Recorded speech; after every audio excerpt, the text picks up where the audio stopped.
모든 곡식이 알알이 익어가는 천고마비의 계절입니다. 오늘도 건강 세미나에 참석하신 여러분들을 진심으로 환영합니다. 저희 집안에 방울토마토 하나를 심은 적이 있는데 푸른색일 때 따먹을 수가 없고 빨갛게 익었을 때 따먹어야 되지 않겠습니까? 그래서 오랫동안 잘 가꾸면서 드디어 내일이면 빨갛게 익어서 맛있겠다 하고 내일 따먹으려고 했더니 저보다 이 익는 것을 새가 더 잘하는 것 같아요. 하루 전날 똑 따먹어 버렸습니다. 어쩌면 이 세상 모든 것 속에 선과 악의 대쟁투가 진행되는 것은 아닌가 그런 생각을 하는데, 다른 전쟁에서는 우리가 져도 괜찮겠지만 이 마지막 때 선과 악의 대쟁투에서만큼은 우리 모두 승리하고 살아남는 자들이 되기를 간절히 기원합니다. 우리 몸에 가장 작은 생명체가 무엇일까 하고 연구해 보니 가장 작은 생명의 단위는 세포다라는 사실을 알게 됐고, 우리 몸속에 세포가 과연 몇 개나 있을까? 계산하는 방법에 따라서 다 다른데, 그래도 제일 과학적으로 최근에 자세히 계산한 숫자는 샌더가 발표한 숫자가 인정되고 있는데, 한 65kg 체중 가진 사람들 몸속에 30조 개의 세포가 들어있다라고 얘기를 합니다. 지금까지 모든 의학은 이 질병을 치료하기 위해서 결국은 세포에 어디가 고장났을까, 그것을 알고 그것을 고치면 모든 질병을 정복할 것이라 생각을 했습니다.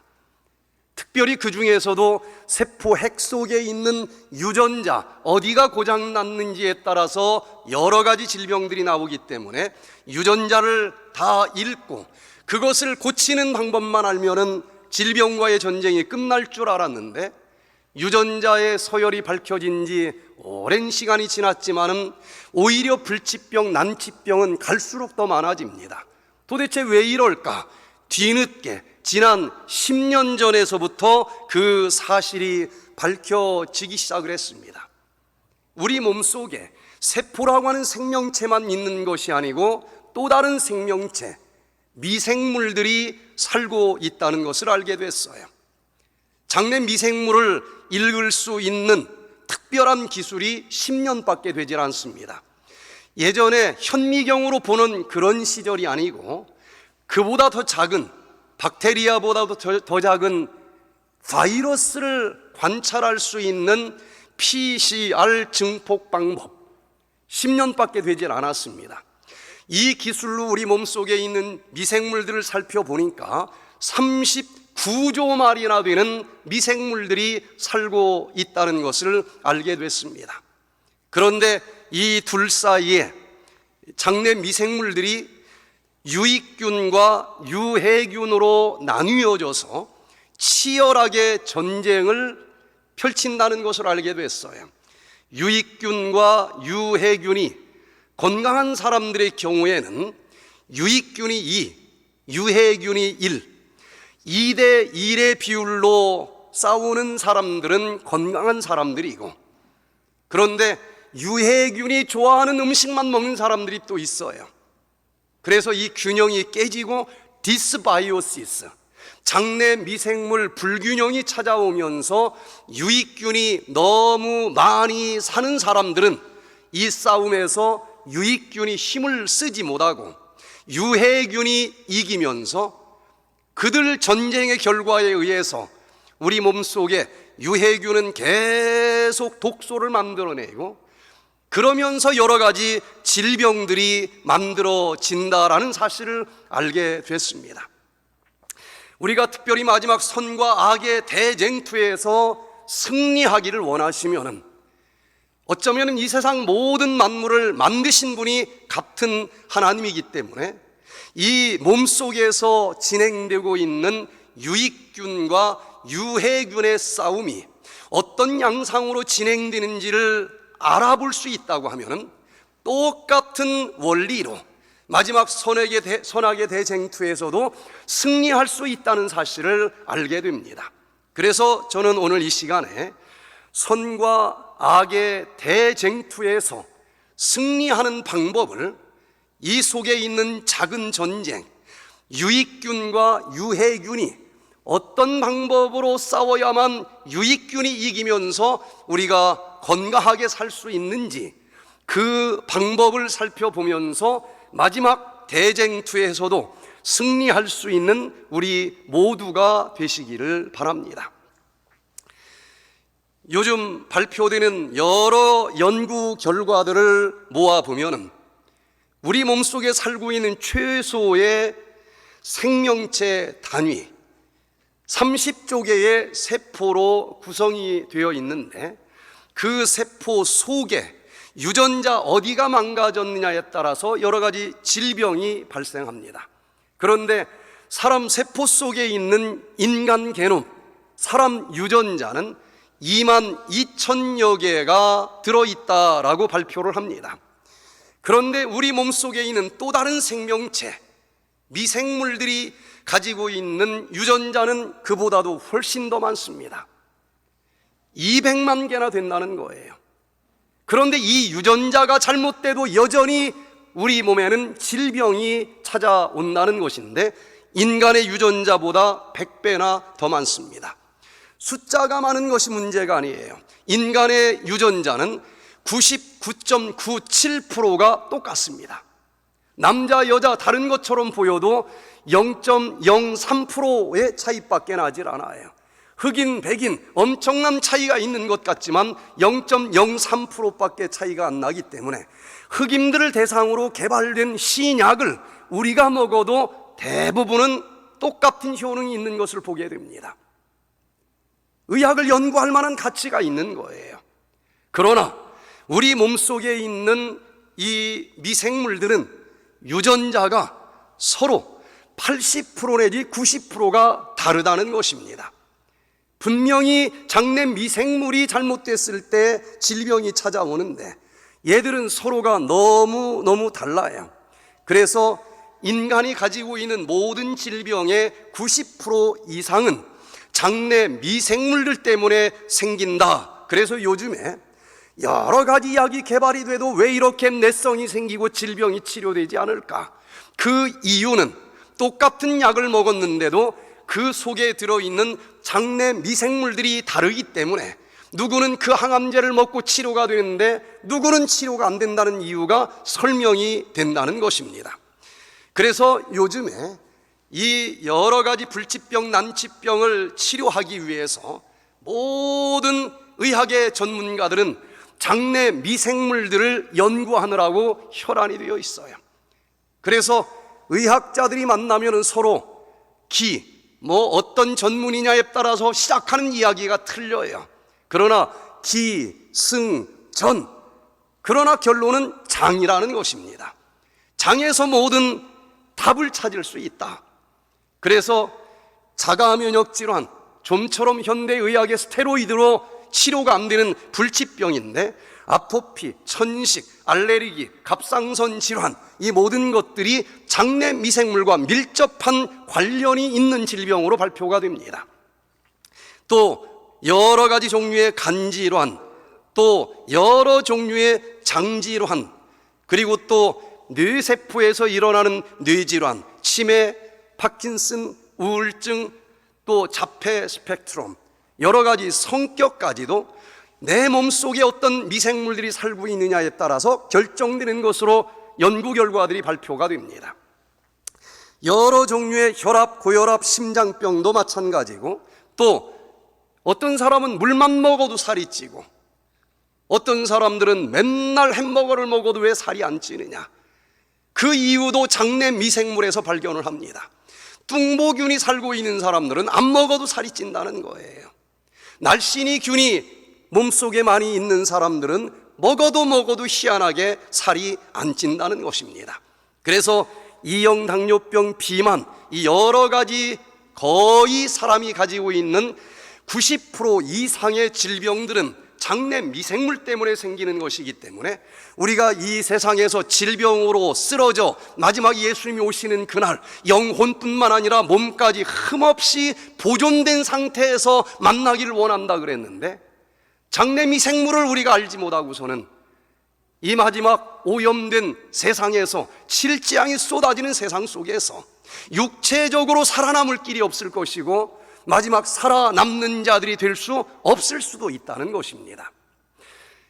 여기 한국의과학연구원과 백투에덴이 MOU를 맺고 들어오는 환자들마다 장 속의 미생물들이 어떤 것들이 살고 있는지를 조사를 같이 하고, 그 결과를 가지고 연세대 건강증진연구소와 함께 코호트를 만들어서 이 연구 논문을 쓰고 학계에 발표하는 일들이 진행되고 있는데, 한국의과학연구원에서 많은 30대 젊은 건강한 사람들을 연구해 보니까 한국인들은 유익균 1, 비피도박테리움이 한 15% 정도, 또 유익균 2, 락토바실러스가 10%, 또 클로스트리디움이라고 하는 유해균이 15%, 그리고 중간에서 이 둘이 싸우는데 누가 이길까 눈치 보다가 이길 쪽으로 달라붙는 중간균, 눈치균이 한 60%, 이런 정도 비율로 분포되어 있는 사람들은 건강한 사람들인데, 대부분 질병에 쓰러진 사람들은 이 중에서 유해균이 너무 많은 비율을 차지하면서 이것을 학자들은 디스바이오시스라 이름을 붙였어요. 장내 미생물 불균형이 올 때에 유해균들은 우리가 무엇을 먹든지 간에 그것을 우적우적 먹고 유해한 독소들을 품어내고, 그 독소들로 인해서 여러 가지 질병들이 발생할 수 있다고 이야기를 합니다. 그래서 백투에덴 프로그램에서는 예전에는 여러 가지 연구 결과 이론들만 가지고 프로그램을 업그레이드를 했는데, 들어오는 분들 장내 미생물을 검사를 해보니까 유해균이 너무 많은 사람들이 있어요. 그래서 그간에 우리가 알고 있던 건강 기별들을 이게 진짜 유해균과도 매치가 될까 하고 계속 좀 살펴보고 있는데, 여기 장희숙 님이 첫날 입소했을 때 유해균이 28%, 유익균 2개 합한 것이 9%밖에 되지 않았습니다. 그래서 장내 미생물을 바꿀 수 있는 음식, 운동, 스트레스 모든 프로그램을 통합적으로 적용하고 한 달 뒤에 조사를 해보니까 유해균은 28%에서 1%로 감소가 되었고 유익균은 9%에서 37%가 증가가 됐습니다. 또 정경화 씨는 유익균이 33%에서 21%로 감소가 되고 유익균은 1%에서 18%로 증가가 됐습니다. 백홍길 씨는 유해균이 37%에서 2%로 감소가 되고 유익균은 1%에서 31%로 증가가 됐습니다. 전재복 씨는 30% 유해균이 0%로 감소가 되고 유익균 10%는 33%로 증가가 됐어요. 또 곽영천 씨는 유해균 30%에서 21%로 감소가 되고 유익균 3%에서 11%로 증가가 됩니다. 이렇게 지금 데이터가 굉장히 많이 축적이 되고 있는데 여러 가지 연구 논문에서 확인하는 어떤 연구 결과들보다도 굉장히 파워풀하게 이 장내 미생물의 불균형이 회복되는 것을 보게 됐습니다. 그래서 과연 이 장내 미생물들 중에서 유익균이 좋아하는 것은 무엇일까? 유해균이 좋아하는 것은 무엇일까? 그것을 오늘 정리해서 여러분들과 함께 발표하면서 생각을 좀 해보고자 합니다. 그런데 이 장내 미생물을 읽어볼 수 있는 기술이 10년밖에 되지 않았습니다. 정말 최첨단 의학의 논문에서만 내용들이 나오는 것인데 그 모든 내용들을 제가 요약해서 7가지로 설명을 드릴 텐데, 결론적으로 말씀을 드리면 참으로 놀라운 사실이 있습니다. 백투 에덴에서 200년 전에 발표된 성경의 원리에서 그것을 영감받은 글로 풀어서 무엇을 먹으면 우리 몸에 좋고 무엇을 먹으면 우리 몸에 해롭다, 그 말씀을 힘입어서 저도 한 20여 년 동안 줄기차게 그 사실들을 강의하면서 살았는데, 그 200년 전에 비해서 장내 미생물이라고 하는 최첨단 의학의 사실이 발견되기까지 10년이면 강산도 변하는데 얼마나 많은 의학이 바뀌었겠습니까? 그런데 참으로 놀라운 것은 200년 전에 기록된 그 말씀 중에서 한 구절도 틀리다고 하는 구절을 발견할 수가 없었어요. 결론은 똑같습니다. 그런데 이제 최첨단 의학으로 그 하나하나를 증명하면서 전할 때에 어떤 의료인이랄지라도 어떤 전문가랄지라도 그렇구나, 수긍할 수밖에 없습니다. 예전에는 현미밥 먹으면은 혈당이 내려간다, 중간고리가 없었기 때문에 그저 사회과학적인 연구 결과들로만 증명하기 때문에 그걸 아무리 얘기해도 믿질 않았는데, 우리가 무엇을 먹느냐에 따라서 우리 속에 있는 장내 미생물이 누가 좋아하고 누가 싫어하고, 그리고 그 유익균이 늘어났을 때에 얘들이 어떤 종류의 단쇄 지방산을 만들고 그 단쇄 지방산이 어디에 들어가서 무슨 일들을 하고, 그리고 그 결과 당뇨가 치료될 수 있다. 우리가 드디어 과학적인 중간고리를 장내 미생물에서 찾을 수가 있고, 이 모든 것들이 이미 학계에 발표가 됐습니다. 그래서 우리가 200년 동안 전해오던 이 백투에덴 건강 기별이 정말 힘을 얻을 수밖에 없는 그런 시대가 되었다고 하는 것입니다. 유익균이 강화되기를 원하지 않으면 제일 중요한 것 첫 번째는 항생제를 멀리 해야 된다는 것입니다. 대충은 알고 있던 내용입니다. 그런데 여기 Journal of Clinical Investigation, 이 연구 저널 2014년 10월 달에 발표된 내용을 보니까 항생제를 먹으면 이 장내 미생물 속에서는 어떤 일들이 벌어질까? 항생물은 미생물을 죽이는 약 아니겠습니까? 다 죽어요. 잠깐 먹으면 조금 죽다 말겠지만 몇 달을 먹었다 다 죽는 것입니다. 그런데 다 죽었지만 또 얘들이 살아날 거예요. 그런데 누가 살아나느냐? 모진 놈이 살아날 겁니다. 내성균으로 살아남아요. 그런데 유익균보다는 연구 결과를 보면은 이 유해균이 유전자를 조금 바꾸어서 내성균으로 더 많이 살아난다는 것입니다. 그래서 이 논문의 결론을 요약을 하면은 항생제를 즐겨 먹는 사람들은 다 죽기 때문에 살아나도 박테리아의 종류가 현저하게 줄어든다는 거예요. 여러분, 어떤 교회를 갔더니 김씨, 박씨, 천씨, 이씨 굉장히 많은 성을 가진 사람들이 골고루 섞여 있는 교회가 하나가 있고, 한 군데 갔더니 김씨, 이씨, 두씨, 성씨밖에 없어요. 아직 자세히 모르지만 어느 교회로 가야 이 양씨가 좀 살기가 편할까요? 두 성씨만 있는 데를 가면은 그 중에 한 사람하고만 문제가 생겨도 50%의 적이 나옵니다. 건강하지 못해요. 이 세상의 원리는 똑같습니다. 이 박테리아 세상도 연구 결과를 보면은 종류가 다양한 사람들은 어떤 일들이 들어온다 할지라도 누구는 죽을지 모르지만 누구는 살아남아요. 건강하다는 것입니다. 그러나 이 종류가 줄어든 사람들은 상황이 조금만 변해도 휘둘리게 되어 있어요. 그래서 장내 미생물의 종류가 몇 종류냐, 이걸 꼭 검사할 때 살펴봅니다. 그런데 이 먹거리가 다양할수록 장내 미생물의 먹성도 다르기 때문에 종류가 다양해요. 저쪽 아마존 지역에서 잎을 저풀 뜯어먹는 사람들은 뭐 많은 종류를 뜯어먹어야 칼로리가 충족이 될 거예요. 그래서 그들은 1000종류 정도의 박테리아가 살고 있습니다.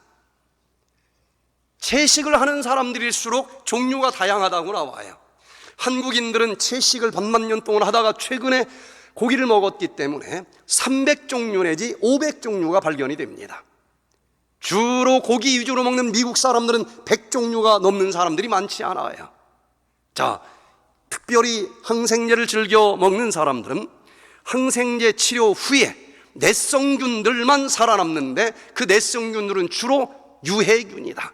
그래서 유해균, 내성균이 내 장을 다 차지하면은 어떤 걸 먹어도 치료가 어려운 것입니다. 그리고 항생제는 유익균의 수를 현저하게 감소시키는 것으로 나옵니다. 나는 항생제는 안 먹는다. 그래도 마지막 시대에 살아가는 한은 안심할 수가 없습니다. 이 항생제가 수평 이동을 한다는 사실이 발표가 되고 있어요. 지금 본 논문에 나타난 내용인데, 지금 사람들이 만든 항생제 중에 80%는 가축에게 투여된다는 것입니다. 가축 속에 있는 미생물이 죽을 거예요. 그리고 내성균이 또 살아날 것입니다. 그런데 그 고기를 먹는 사람들은 내성균이 고기를 통해서 수평 이동한다는 것입니다. 이 논문에 보면은 여러 가지 경로를 발표하고 있는데, 살아있는 상태로 내성균이 들어올 수도 있을 거예요. 생으로 회를 먹는 사람들에게는 더 많이 들어올 것입니다. 그러면은 그 내성균이 내 몸속에 있는 유익균과 나 친구하고 싶다 하고 뽀뽀를 한다는 거예요. 그 과정에서 서로 컨주게이션, 서로 껴안고 뽀뽀하는 사이에 그 내성 유전자가 유익균 속으로 이동하는 것을 발견했다는 것입니다. 나는 삶아서 먹지 그냥 센 건 안 먹는다. 그래도 그 사실은 이 살아있느냐 죽어있느냐가 중요한 것이 아니고 내성 유전자가 문제인데, 유전자 단백질은 삶아도 단백질 그대로 있습니다. 특별히 내성균 속에 딱 박테리아를 잡아먹는 박테리오파지가 달라붙어서 쫙 빨아먹으면 내성균 유전자가 박테리오파지라고 하는 바이러스 속에 들어가요. 그리고 유익균 딱 달라붙어서 모기가 피 빨아먹듯이 피를 빨아먹으면 그 내성균이 유익균 속으로 들어가는 바로 형질 도입 방법으로 이동이 될 수 있다는 것입니다. 또 다 삶아 먹었고 갈아서 먹었어도 내성 유전자는 우리 몸속에 떠돌아다닐 수 있습니다. 그 내성 유전자가 형질 전환의 방법으로 유익균 속에 들어가서 내성균이 될 수 있다는 거예요. 그래서 이 마지막 때에 내성균 문제가 항생제 때문에 생긴다 그래서 예전에는 항생제가 이 현대의학의 구세주로 인정을 받았지만 최근의 논문을 보면 양면성이 있다고 제목이 항상 붙어요. 항생제를 멀리해야만 됩니다. 강성민 씨가 이 백퇴된 프로그램을 강남에서 진행할 때 오셨어요. 사업을 굉장히 크고 또 바쁘게 하시는 분입니다. 그래서 일주일 동안 디톡스는 생각을 안 했어요. 첫날 강의를 듣더니 이건 내가 해야 될 건데 스케줄을 다 바꾸어서 내일부터라도 하면 안 됩니까? 그래서 했어요. 근데 한 가지 양해를 구한다는 겁니다. 여기 눈꺼풀 아래를 딱 뒤집으면은 거기에 그냥 쉬운 말로는 다래끼 비슷한 게 났어요. 마이봄 3의 만성 육아종성 염증, 어려워요. 그냥 다래끼 비슷한 게 났는데 이게 한참 커지면은 눈이 깜빡거릴 때마다 너무 아파요. 그래서 병원에 가서 자르고 이 고름을 빼는 수술을 하는데 또 나온다는 겁니다. 항생제 먹고 또 짜고 정확하게 15일에 한 번씩 수술을 해야 된대요. 그렇게 10년 이상을 살아왔다는 겁니다. 그런데 이번 디톡스 하는 중간에 그거 수술하는 날짜가 껴서 그날 하루는 하루 빠져야 되는데 이해를 좀 해 주십시오. 그래서 알았다고 그랬습니다. 그런데 그날 안 나올 줄 알았더니 나왔어요. 아니 못 나온다더니 웬일이냐. 그랬더니 아침에 일어나서 오늘은 병원에 가서 수술을 해야 되는구나. 그런데 그 아픈 쪽 눈이 떠지질 않더라는 거예요. 오토파지 디톡스를 하면 칼을 대지 않은 수술요법이라고 누가 표현을 하는데 이 염증들이 자동적으로 터져나와서 청소가 됩니다. 밤새 저절로 터져서 자는 사이에 나와가지고 말라서 눈곱이 만들어져 안 떠지는 거예요. 그래서 물로 씻어가지고 눈을 떴더니 이게 수술했을 때보다도 더 완벽하게 수술이 된 거예요. 눈을 깜빡깜빡했더니 안 아파요. 수술을 해도 며칠 항생제를 먹어가면서 이 3살이 날 때까지 기다려야 되는데 얘는 칼로 찢은 게 아니고 자기가 세포 사이로 벌어졌기 때문에 그냥 붓고서 끝나는 것입니다. 그 뒤로 여러 해가 지났지만은 드디어 수술을 하지 아니하고 여전히 건강한 눈을 가지고 살아간다는 이야기를 들었어요. 두 번째, 유해균이 내 몸에서 판을 치지 않게 하기를 원하면 육식을 멀리 하라는 것입니다. 예전에 그냥 추상적으로 많이 하던 얘기 그대로입니다. 그런데 여기 Gut Microbes 이 저널 2017년도에 발표된 연구 결과를 보니까요, 고기를 먹고 그 속에 지방이 많은 식품을 먹으면 결론적으로 유해균이 좋아한다는 겁니다. 유해균 수가 틀림없이 많다는 거예요. 그리고 장내 미생물이 고기를 먹을 때는 스테이크 한 접시 먹고 토마토 5분의 1쪽이나 먹을까 말까. 음식이 단순합니다. 그렇기 때문에 이 속에서 사는 박테리아 종류도 아주 단순하게 줄어든다는 거예요. 이건 발표된 연구 결과입니다. 그런데 채식 위주로 식사를 하면은 그 채식으로 충분한 칼로리를 먹으려면은 여러 종류를 먹는 길밖에 없는 거예요. 그러면 각 곡식마다 이걸 좋아하는 좀 특성이 다른 유익균들이 좋아하면서 이 연구 결과는 고기를 먹던 사람들이 백퇴된 강의를 듣고 이제 난 채식할 거야. 채식으로 바꾸고서 48시간만 지나도 조사해보면 이 장내 미생물의 이 숫자들이 현저하게 변화가 시작된다라고 얘기를 합니다. 그런데 안타까운 것은 다시 옛날 식사로 돌아가면은 유해균이 또 자기가 좋아하는 음식이 들어오니까 막 증식을 한다라고 이 논문에서 발표를 합니다. 자, 여기 또 Journal of Gastroenterology 이 저널 2016년 10월 달에 발표된 것을 보면은 고기를 먹으면서 고지방 식사를 하면은 아까 얘기한 박테로이데스 날씬이균이라고 얘기를 합니다. 날씬이균은 숫자가 줄어들어요. 또 퍼미쿠테스 뚱보균이라고 별명이 붙었는데 얘는 막 숫자가 올라간다는 것입니다. 자, 그래서 연구 결과를 보면은 태어날 때 아이는 탯줄에서 미생물을 딱 방어해 주기 때문에 없습니다.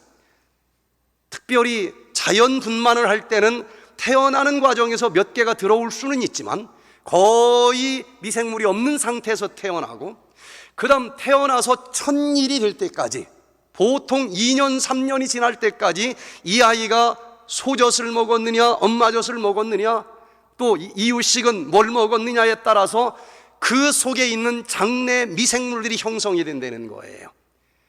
그런데 1000일만 지나면은 성인들이 가지고 있는 미생물의 분포도와 거의 똑같이 자리를 잡는다는 겁니다.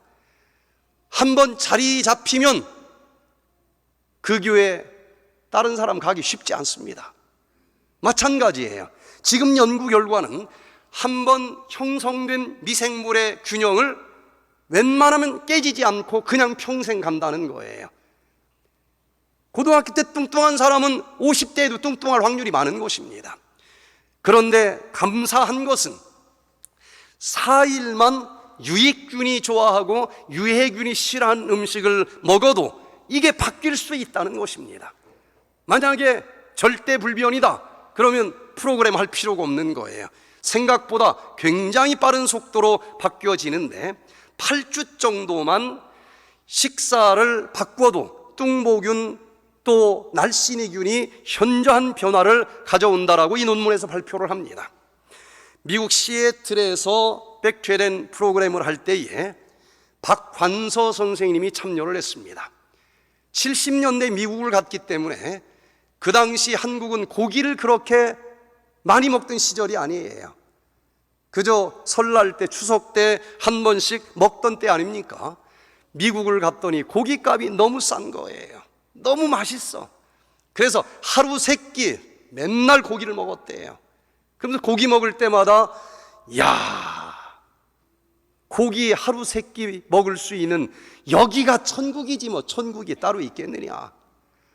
한 30년 실컷 먹었더니 그때는 이 속에서 장내 미생물이 어떻게 변하는지 알 길은 없었지만 결론적으로 피가 끈적끈적해졌어요. 심장에서 먼 쪽인 손가락 끝, 발가락 끝에서 잘 안 도는 것입니다. 썩어가는 병이 생겼어요.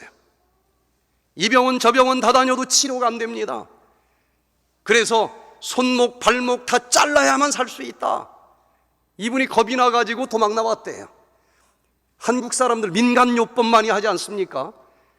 그래서 혈액순환 잘 된다고 하는 민간요법 다 찾아가지고 이거 자르기 싫으니까 한 달 동안 열심히 했는데 멈추질 않는 거예요. 그래서 손목 발목 없이라도 살아야 되겠구나. 병원을 다시 찾아갔습니다. 그래서 손을 딱 자르려고 하는데 또 뺐대. 의사하고 딜을 했답니다.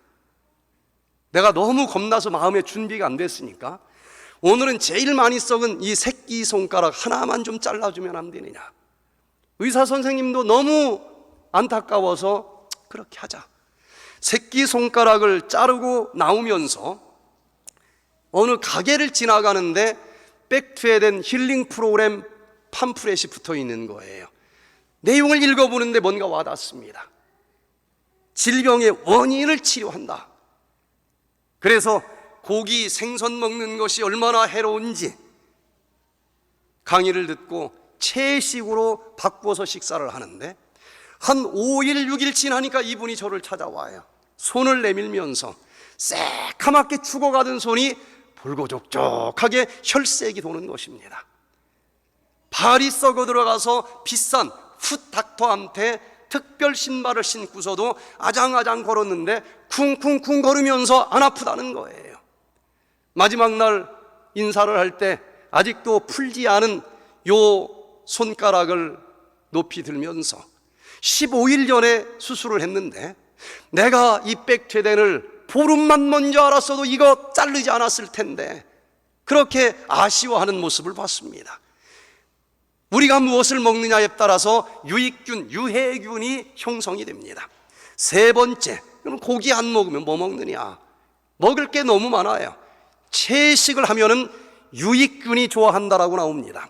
여기 Nutrition Reviews 이 저널 2016년 7월 달에 발표된 연구 결과를 보면은 채식을 하면은 육식을 하는 사람들에 비해서 박테리아, 미생물의 종류가 훨씬 더 다양하다라고 나오고 그리고 또 유익균이 이 섬유질을 좋아하기 때문에 유익균이 굉장히 숫자가 많아진다는 것입니다.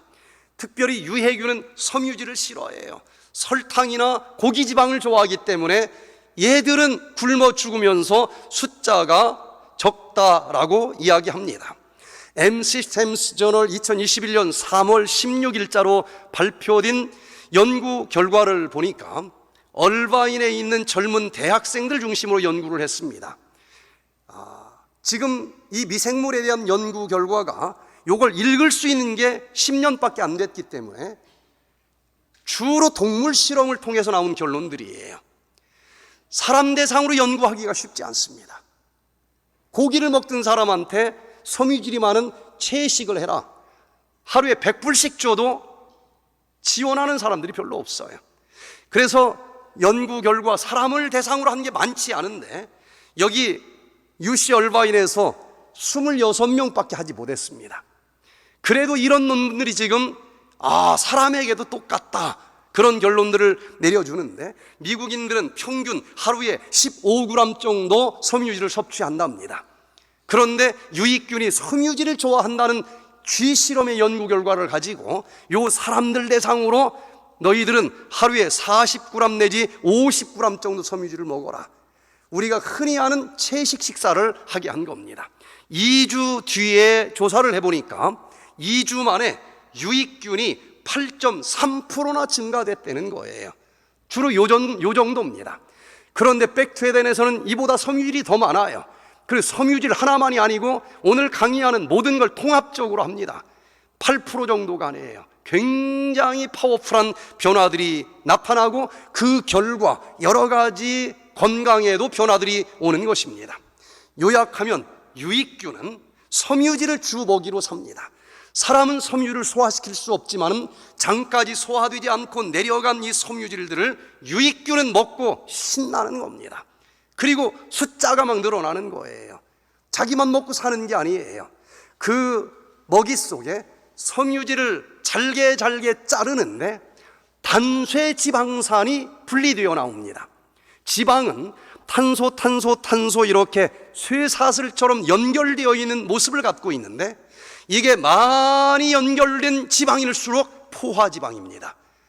피를 끈적끈적하게 하고 건강에 해롭다고 나와요. 그런데 사람이 소화시킬 수 있는 소화효소로는 요 사슬이 한 12개 정도 미만으로는 잘라주기가 어려워요. 그런데 미생물은 4개 내지 6개짜리로 잘라주는 능력이 있습니다. 이것을 숏체인 패티 엑시드, 단쇄 지방산이라고 얘기를 하는데, 유익균은 이걸 먹고 삽니다. 그리고 또한 이것을 먹어줘서 주인 어르신 고맙습니다 하고 선물로 바쳐요. 그럼 이걸 가지고 무슨 일을 할까? 여러분, 흙으로 벽돌을 찍어 보신 적 있습니까? 흙만 가지고 찍은 벽돌은 비 오는 날 다 허물어질 거예요. 지푸라기를 잘게 잘라서 두면은 돌멩이처럼 단단합니다.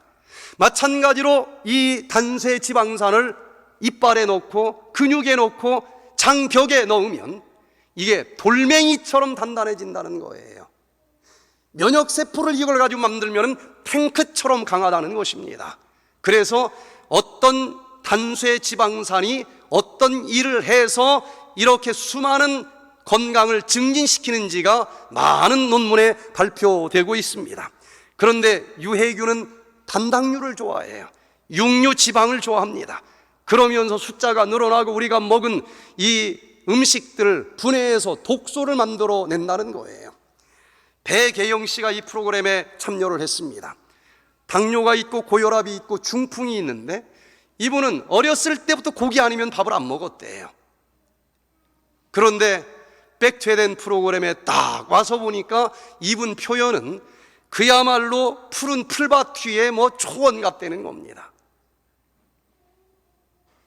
집에 간다는 거예요. 근데 며느리가 돈을 다 대줘서 왔기 때문에 며느리 때문에 못 가는 겁니다. 못 갔기 때문에 하여튼 이 유익균이 좋아하는 음식을 일주일 동안 먹은 거예요. 예전에는 저도 이걸 설명할 수 없었지만은 그 당뇨의 혈당이 약을 끊고서도 완전히 정상이 되고 또 고혈압이 약 끊고 완전 정상이 되고 몇 년 동안 중풍으로 오그라붙은 손이 펴지질 않았는데 이게 펴지면서 좋아졌다라고 하는 간증을 하는 것입니다. 네 번째, 유익균이 강화되고 유해균이 줄어들기를 원하면은 유익균이 가장 좋아하는 설탕을 멀리 하시기를 바랍니다. Critical Reviews in Food Science and Nutrition 2021년 연구 결과를 보면은요, 설탕을 많이 섭취하는 사람들은 유해균은 섬유질을 막 잘라가지고 일을 하고 땀 흘리면서 먹는 걸 싫어해요. 이 세상은 원리가 다 똑같습니다. 유익균은 땀을 흘리면서 살기를 원해요. 유해균은 완전히 소화된 하나짜리 당분 그거 딸꾹 먹기를 좋아합니다. 그래서 유해균이 설탕을 먹으면 증식이 되고, 그리고 얘들이 우리가 먹은 음식을 분해해서 독소를 많이 만들어내기 때문에 장벽을 그 독소가 다 녹여버리는 거예요. 장, 누수, 증후군이 생기고, 그 독소 때문에 흘러다니다가 어디에서 공격을 하느냐에 따라서 수많은 염증이 생기고, 모든 질병은 염증으로부터 시작을 한다는 것입니다. 설탕이 어떻게 염증을 만드는지에 대해서는 수많은 연구 결과들이 있는데 여러 경로로 만듭니다. 헬스닷컴에서 요약한 것을 보면 설탕을 먹고 얘가 단백질과 지방질이 합해지면은 최종 당화산물이라고 하는 것이 만들어지는데, 최종 당화산물은 그 자체가 염증을 만드는 물질로 밝혀지고 있어요.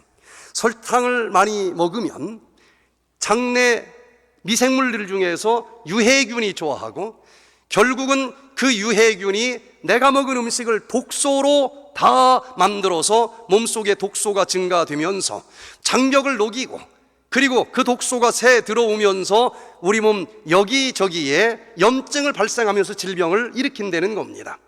설탕을 많이 먹으면 쓰고도 남을 거예요. 그러면 지방으로 합성이 될 겁니다. 그런데 지방이 많으면 세포의 인슐린 그 리셉터에 찌들어서 눌러도 열어지지 않아요. 인슐린 저항성이 증가가 됩니다. 그러면 인슐린을 더 많이 분비할 수밖에 없게 되고, 그 인슐린은 우리 몸속에서 많아질 때 여러 가지 특징이 있는데 염증이 증가한다고 밝혀지고 있어요. 쓰고도 남은 당분이 있으면 체지방세포로 합성이 되고, 지방세포에서는 아디포카인이라고 하는 염증을 만드는 호르몬을 분비를 합니다. 그래서 지방이 많은 사람들은 그 자체만 가지고도 만성염증이 생길 수 있다 얘기를 합니다. 그래서 설탕이 들어있는 것, 특별히 숨겨져 있는 음식 속에 너무 많은 설탕들이 담겨져 있어요. 맛집은 설탕이 안 들어가고는 나올 수가 없습니다. 맛있는 냉면집, 맛있는 막국수집 다 먹고 나서도 밑에 설탕이 한 수저 남는 것을 보게 돼요. 제가 호주에서 이 프로그램을 하는데 그 당시 이경순 여고생이 전신성 홍반성 낭창증이라고 하는 무서운 자가면역증을 가지고 참여를 했습니다. 불치병이에요. 10년 이상 버티기가 어렵다라고 얘기하는 것입니다. 그런데 그 병으로 온몸이 막 짓물렀는데, 야, 이 친구를 좀 도와줘야 되겠다. 그래서 물어봤어요. 고기를 먹느냐 안 먹느냐. 그랬더니 엄마가 먼저 대답을 해요. 얘는 고기 안 먹는다는 거예요. 그냥 철저하게 채식을 한다는 겁니다. 저 실망을 했어요. 제가 도와줄 게 없는 겁니다. 채식을 했는데도 이 병이 안 좋아지면 제가 할 게 뭐가 있겠어요. 그럴 리가 없을 것 같은데, 그래서 이 학생만 조용히 만나서 물어봤어요. 내가 도와줄 수 있으면 도와주고 싶은데 채식을 철저히 했는데도 이 병이 이렇게 치료가 안 되면 나도 도와줄 게 없다. 그런데 정말 치킨 안 먹느냐 그랬더니 사방을 둘러보더니 엄마 앞에서는 안 먹는데 나가면 다 먹는다는 거예요. 또 콜라는 좋아하느냐? 너무 좋아한대. 얼마나 좋아하는지 밖에서는 콜라에다가 밥을 말아먹기도 한다는 거예요. 소망이 생겼습니다. 그러니까 이렇지. 한국에 나가자. 그러면 틀림없이 좋아질 거다. 지금처럼 장내 미생물을 알 때가 아닙니다. 30년 전이니까. 그래도 결론은 바뀌지 않아요. 딱 한 달을 하니까 약을 다 끊고서도 깨끗하게 좋아지는 놀라운 모습을 볼 수가 있었습니다. 그 뒤로도 똑같은 질병을 가지고 온 사람들을 그 근거를 가지고 많이 도와줄 수가 있었어요. 다섯 번째, 소금 섭취를 줄이라고 이야기를 합니다. 한국인들은 국제보건기구에서 권장하는 것보다도 2.4배 내지 5배를 더 소금을 많이 먹는 민족입니다. 그런데 네이처 이 저널 2017년 11월 15일자 논문을 보니까요, 독일 베를린 의과대학에서 발표한 연구 결과인데, 소금을 과도하게 먹으면 아까 얘기한 락토바실러스라고 하는 유산균이 죽는다는 것입니다. 그리고 또 그 결과 TH17 헬퍼 T 임파구가 늘어난다는 거예요. 그런데 이 17번 헬퍼 T 임파구는 염증을 만드는 헬퍼 T 임파구입니다. 대부분의 자가면역 질환 환자들은 이게 너무나 많아요. 그래서 그 경로로 소금을 너무 많이 먹지 말아라. 유해균이 판을 치고 유익균이 힘을 못 쓴다.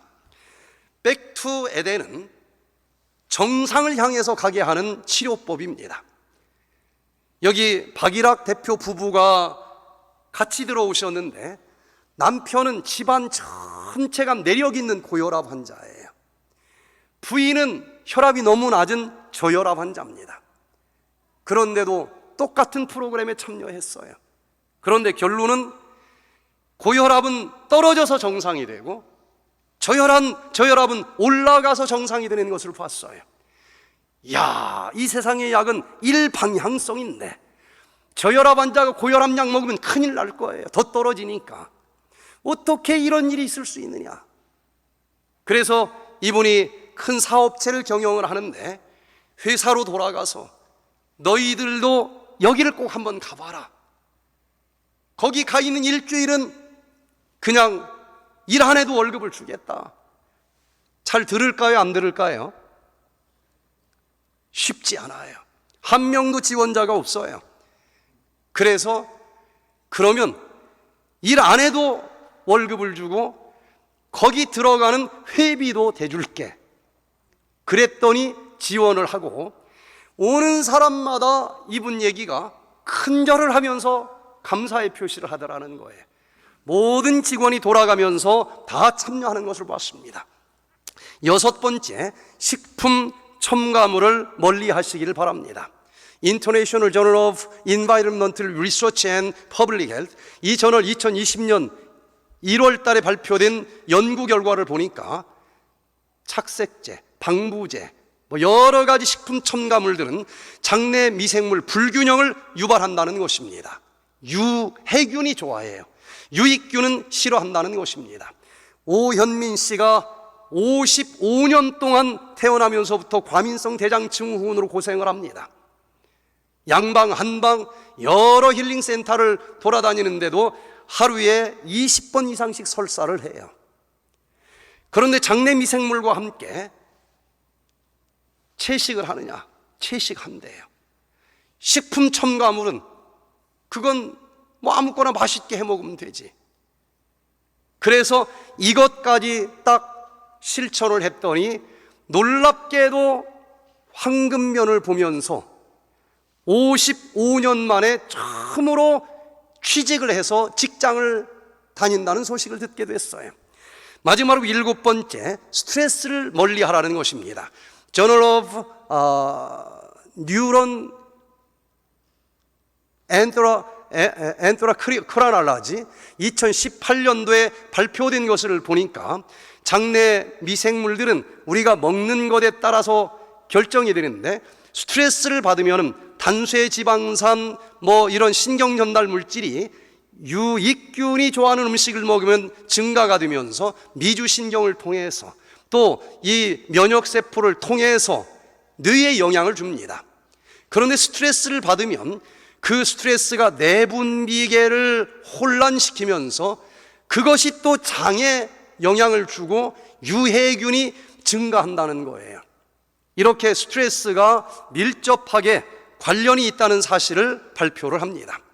이제 선악의 대쟁투에서 승리하기 위해서 여기 장내 미생물들의 전투에서 우리가 무엇을 배울 수 있을까? 같은 창조주께서 만들었기 때문에 원리가 똑같다는 것을 알게 됩니다.